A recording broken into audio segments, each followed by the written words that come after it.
राधे राधे प्रिय दर्शकों, स्वागत है आपका मंदाकिनी टाइम्स में। आज हम धर्म आस्था के चर्चा में कुछ कहानियाँ आप तक रखेंगे, कुछ दंत कथा, कुछ शास्त्रोक्त चर्चा भी रखेंगे। सबसे पहला तो हमें समर्पण भाव से करना चाहिए। एक बार एक साहूकार थे, उनको किसी प्रकार की कोई संतान की प्राप्ति नहीं हो रही थी। मन विचार आया कि संतान हो, संतान हो, संतान हो। परेशान थे साहूकार। एक संत के शरण में गए और वहां जाकर के गुहार लगाई, महाराज त्राहिमाम, त्राहिमाम, त्राहिमाम। प्रभु, मैं अपनी इच्छा लेकर आया हूं, मेरी कोई संतति नहीं संतान की कामना से, तो हे प्रभु मुझे कोई उपाय बता दीजिए। आप कोई ऐसा उपाय, फरद उपाय जिसको कर सकूं और सहजता से हो जाए और मुझे संतान की प्राप्ति हो। बाबा ने तो विचार किया कि भाई साहूकार है, अच्छा भला आदमी होगा, चलो भगवान के लिए कुछ करेगा। बाबा ने कहा, बेटा तुम्हें अगर संतान की प्राप्ति की इच्छा है तो नित्य नैमित्य मंदिर में जाओ और एक फल चढ़ा दिया करो। साहूकार ने विचार किया, अगर बाबा ने कहीं सेब का फल चढ़ाने के लिए कह दिया, अनार का फल चढ़ाने के लिए कह दिया तो बड़ा महंगा पड़ेगा। तुरंत ही कहा, भगवान क्या मैं अमरूद का फल चढ़ा सकता हूं? बाबा ने कहा, बिल्कुल बेटा चढ़ा सकते हो, फल सो फल, किसी प्रकार का फल चढ़ाओ, कोई दिक्कत का विषय नहीं। साहूकार अगले दिन मंदिर गया। मंदिर जाते समय रास्ते में उसने एक फल की लगी जो स्टॉल होता है, हम अपनी भाषा में कहते हैं, कुछ भाषा में ठेलिया कहते हैं या दुकान कह सकते हैं। उस दुकानदार के पास जाकर कहता है, सबसे सस्ता वाला जो अमरूद हो वो हमें दे दो आप। बोले, महाराज सबसे सस्ता वाला? जी हाँ, सबसे सस्ता वाला। साहूकार की बात सुनकर के उसने कई रेट के अमरूद दिखाए।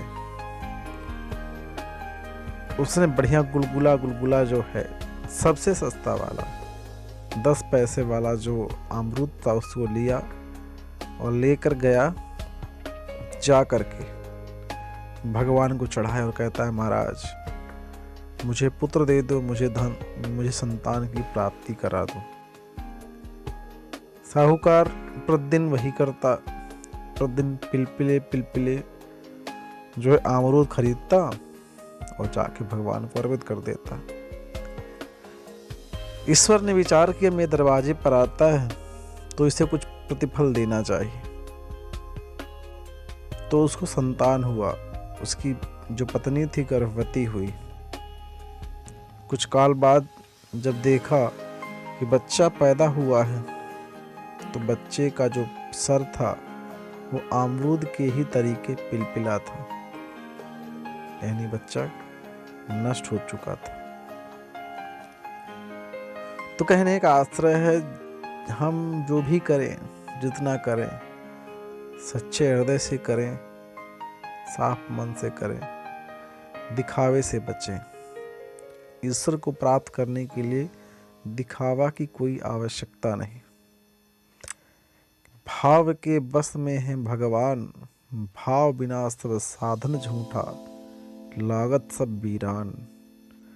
भाव नहीं तो हर मंदिर में दिखत है पाषाण, भाव होए तो पाषाणों में दिखत सुंदर श्याम। तो ईश्वर की प्राप्ति के लिए भाव परम आवश्यक है। इसलिए प्यारे मित्रों, सभी लोग भाव के साथ एकत्र मन संसार के कल्याण की कामना हेतु धार्मिक प्रवृत्तियों में अपनी रुचि बनाए रखें। मैं आपको नित्य नैमित्य कुछ न कुछ लेकर आऊँगा। हमारा सेगमेंट धर्म और आस्था का प्रारंभ हो चुका है। प्रातःकालीन राशिफल, सायंकालीन कोई ऐसी ही एक कहानी आपके पास प्रतिदिन आती रहेगी। आप सभी लोगों से, सभी से सहयोग की हमें अपेक्षा है। आप लोग अपना प्यार हमें अवश्य प्रदान करें। चैनल को सब्सक्राइब करें और वीडियो को पूरा जरूर देखें। साथ ही लाइक जरूर कर दिया करें। जो शिक्षाप्रद वीडियो हो वो अपने बच्चों को तो सुनाएं, दिखाएं, साथ ही अपने सहयोगियों को भी जरूर भेजें। हमारा उद्देश्य प्रवृत्ति के परिवर्तन से हम जैसा सोचते हैं वैसा प्रतिफल प्राप्त होता है, वैसा ही हम बन जाते हैं। इसलिए आप सभी लोग नित्य नैमित्य हमारी लाइव स्ट्रीम जो है राशिफल की लाइव स्ट्रीम होता है, उसका आपको टाइम फिक्स हो जाएगा कुछ टाइम बाद, और शाम को एक वीडियो अपलोड होगा जो शिक्षाप्रद कहानियों के प्रति हुआ करेगा। तो आप लोग बने रहिए हमारे साथ, अपना प्यार इसी प्रकार लुटाते रहिए। चित्रकूट की पावन धरती से प्रकाशित होने वाले इस मंदाकिनी टाइम्स में आपको शिक्षाप्रद और धार्मिक आस्था से जुड़ी तमाम वीडियो प्राप्त होती रहेंगी। राधे राधे।